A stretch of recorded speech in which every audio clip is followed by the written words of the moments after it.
അതെ, ഞാൻ ഈ സർജറിക്ക് പോകുമ്പോഴും എൻ്റെ വെയിറ്റാണ് എല്ലാ പ്രശ്നങ്ങൾക്ക് കാരണമെന്ന് പറഞ്ഞ എൻ്റെ ഫ്രണ്ടിനെ ഞാൻ ഈ അവസരത്തിൽ അനുസ്മരിക്കുന്നു. അപ്പോൾ എന്താ സംഭവം എന്ന് വെച്ചാൽ എൻ്റെ തൈറോയിഡിലൊരു ചെറിയ മുഴ വന്നു. അത് ചെറുതായിട്ടൊന്ന് ക്യാൻസറസ് ആയിരുന്നു. അപ്പോൾ കള്ളന്മാരിൽ നല്ല കള്ളൻ എന്നാണ് ഡോക്ടർ അതിനെ വ്യാഖ്യാനിച്ചത്. പേടിക്കാനൊന്നുമില്ല. അപ്പോൾ ആ ഒരു ധൈര്യത്തിൽ ഞാൻ സർജറിക്ക് പോകുന്നതാണ്. ഇപ്പോൾ ഈ സർജറി കഴിഞ്ഞിട്ട് ഏകദേശം 1 വർഷമായിട്ടുണ്ട്.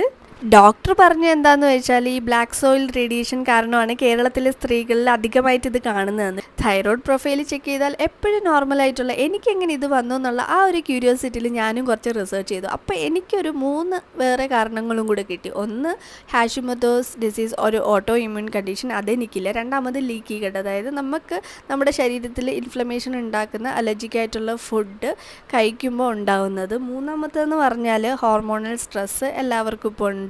അതുപോലെ ട്രോമാറ്റിക് ആൻഡ് ക്രോണിക് സ്ട്രെസ്സിലൂടെ കുറച്ച് കാലം കടന്നു പോയെങ്കിൽ നിങ്ങളുടെ HPT ആക്സസിനെ അത് ഡിസ്റപ്റ്റ് ചെയ്തിട്ട് ഈ ഒരു കണ്ടീഷൻ വരാമെന്ന് ഞാൻ എൻ്റെ കുറച്ച് റിസർച്ചിൽ മനസ്സിലാക്കി. എൻ്റേത് പകുതി തൈറോയിഡാണ് എടുത്ത് കളഞ്ഞിട്ടുള്ളത്. അപ്പോൾ ഒരു 1 ഇയറിനുള്ളിൽ അടുത്ത തൈറോയിഡ് എടുത്ത് കളയേണ്ടി വരുമെന്ന് എന്തായാലും പറഞ്ഞു ഡോക്ടർ. അപ്പോൾ അത് എടുത്ത് കളയേണ്ടി വരുമോ ഇല്ലയോ എന്ന് അറിയാനാണ് ഇപ്പോൾ നാട്ടിൽ വന്നപ്പോഴത്തേക്ക് ചെക്കപ്പിന് വന്നത്. അപ്പോൾ അതിൻ്റെ റിസൾട്ട് എന്താണെന്നും പിന്നെ എനിക്ക് എന്തുകൊണ്ട് ഇത് വന്നു എന്നുള്ളത് ഞാൻ നെക്സ്റ്റ് വീഡിയോയിൽ പറയാം.